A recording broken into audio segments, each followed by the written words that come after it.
2016 চনতে আৰম্ভ হৈ 9 বছৰ গৰকি যোৱা এটা অনুষ্ঠানেই হৈছে চিফুং প্ৰডাকশ্যন। এই চিফুং প্ৰডাকশ্যনে যোৱা 5 জুলাইৰ পৰা আৰম্ভ কৰা নৃত্য আৰু অভিনয় কৰ্মশালাটি 3 আগষ্ট তাৰিখে সামৰণি অনুষ্ঠান পাতিছিল Krishnaram Das college of education ছয়গাঁৱৰ প্ৰেক্ষাগৃহত। এনে এটা সুন্দৰ অনুষ্ঠানলৈ নিমন্ত্ৰণ জনোৱাৰ বাবে চিফুং প্ৰডাকশ্যনৰ গুৰিধৰোঁতা মৃদুল দিচাং আৰু মানস বাবনক বহুত ধন্যবাদ জনাইছোঁ। যোৱা 5 জুলাইৰ পৰা হৈ যোৱা যি অভিনয় আৰু নৃত্য কৰ্মশালা, সেই নৃত্য কৰ্মশালা আৰু অভিনয় কৰ্মশালাত উপস্থিত থকা যিসকল কণ ল'ৰা ছোৱালীৰ পৰা বয়োজ্যেষ্ঠলৈকে যিসকল উপস্থিত হৈ এই কৰ্মশালাত যোগদান দিছিল, সেইসকলৰ প্ৰতিভা প্ৰদৰ্শনৰ বাবে এই অনুষ্ঠানটো আয়োজন কৰা হৈছিল। সেই সৰু ল'ৰাসকলৰ মাজত এই বয়সস্থ মানুহজনে নাচি থকা দেখি আচৰিত হৈছে চাগে নহয়? ময়ো প্ৰথমতে দেখি আচৰিতে হৈছিলোঁ। তাৰ পাছত গম পালোঁ সেই বয়সস্থ মানুহজনেও এই অভিনয় আৰু নৃত্য কৰ্মশালাত নৃত্য শিকিবলৈ আহিছিল। মানুহৰ একাগ্ৰতা আৰু আগ্ৰহ থাকিলে মানুহে সকলো কৰিব পাৰে। তাত বয়সৰ কোনো সীমা নাথাকে। সেই কথা প্ৰমাণ কৰি দিলে এই মানুহজনে। আপুনি ভালে থাকক। এফালেই কণ ল'ৰা ছোৱালীসকলক দেখিছেনে? এইসকলে নাচিব নাজানিলেও মঞ্চত উঠিবলৈ সাহস কৰিছে আৰু এই মঞ্চখন দিয়াৰ বাবে এই কণ ল'ৰা ছোৱালীসকলক সাহস দিয়াৰ বাবে চিফুং প্ৰডাকশ্যনক আকৌ এবাৰ বহুত ধন্যবাদ জনাইছোঁ।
এই নাটকখনৰ কাহিনীটোৱে সঁচাকৈ মন চুই গ'ল, কিয়নো সঁচা জীয়া কাহিনী। মৃদুল দিচাঙৰ ৰচনা আৰু পৰিচালনাৰে এই নাটকখনৰ নাম দিছে সোৱণশিৰি। সোৱণশিৰিয়ে বোলে আগতে সোণ দিছিল, কিন্তু বৰ্তমান সোৱণশিৰিয়ে সোণ নিদিয়ে।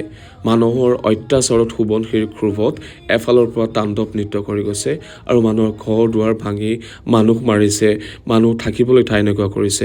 কিন্তু কাৰ বাবে? বৰ্তমান সময়ত আমাৰ মানুহবোৰে প্ৰকৃতিৰ ওপৰত কৰি অহা অন্যায় অত্যাচাৰ উপস্থাপন কৰিবলৈ এই সোৱণশিৰি নাটকখন ৰচনা আৰু পৰিচালনা কৰি সুন্দৰ এটা মেছেজ দিছে আমাৰ সমাজখনলৈ। আৰু সঁচাকৈয়ে সোৱণশিৰি আগতে সোণ দিছিল, কিন্তু বৰ্তমান সময়ত সোৱণশিৰি একেবাৰে কেতিয়াবা পানী নাইকিয়া হৈ যায়। সঁচাকৈয়ে দুখৰ কথা এইটো। এনেবোৰ অনুষ্ঠান চলি থকাৰ মাজতে এটা বিশেষ অনুষ্ঠান আগবঢ়ালে চিফুং প্ৰডাকশ্যনে। সঁচাকৈ চিফুং প্ৰডাকশ্যনৰ এই অনুষ্ঠানক শলাগ ল'বলগীয়া, কিয়নো চিফুং প্ৰডাকশ্যনে 2025 বৰ্ষৰ প্ৰয়াত নিপন গোস্বামী বঁটা আগবঢ়াইছে আমাৰ বাপন দালৈ। বাপন দাক সকলোৱে চিনি পায়েই চাগে, ভ্ৰাম্যমাণ জগতৰ এজন বিশেষ মুখ। ভ্ৰাম্যমাণ বুলি নহয়, চিৰিয়েল কৰিছে, চিনেমা কৰিছে তেখেতে। বহুত পুৰণা এজন অভিনেতা, সফল অভিনেতা বুলি ক'লে নহ'ব। তেখেত এজন শিল্পী, প্ৰকৃত শিল্পী হ'ল বাপন দা। বাপন দাই ভ্ৰাম্যমাণ জগততো বহুত বছৰ পাৰ কৰাৰ পাছত এনেকৈ চিফুং প্ৰডাকশ্যনে 2025 চনৰ প্ৰয়াত নিপন গোস্বামী বঁটাভাগ তেখেতলৈ আগবঢ়ালে। চিফুং প্ৰডাকশ্যনৰ এই বিশেষ পদক্ষেপক সঁচাই শলাগ ল'বলগীয়া। এই পদক্ষেপ বুলিয়েই নহয়, চিফুং প্ৰডাকশ্যনে এনেকৈ আগতে বহুত মানুহক সহায় কৰিছে, এনেকৈ বহুত ভাল পদক্ষেপ লৈছে বুলি আমি শুনিছোঁ। চিফুং প্ৰডাকশ্যন সদায় এনেকৈ ৰাইজৰ মাজত ওলাই যাওক, অসমত এটা নাম হওক চিফুং প্ৰডাকশ্যনৰ। আকৌ এবাৰ মৃদুল দিচাং আৰু মানস বাবনলৈ অশেষ ধন্যবাদ জনাই এইটো ভিডিঅ' ইয়াতে সামৰিছোঁ। শেষলৈকে চাই থকাৰ বাবে অশেষ ধন্যবাদ। আকৌ লগ পোৱাৰ আশাৰে বাই বাই।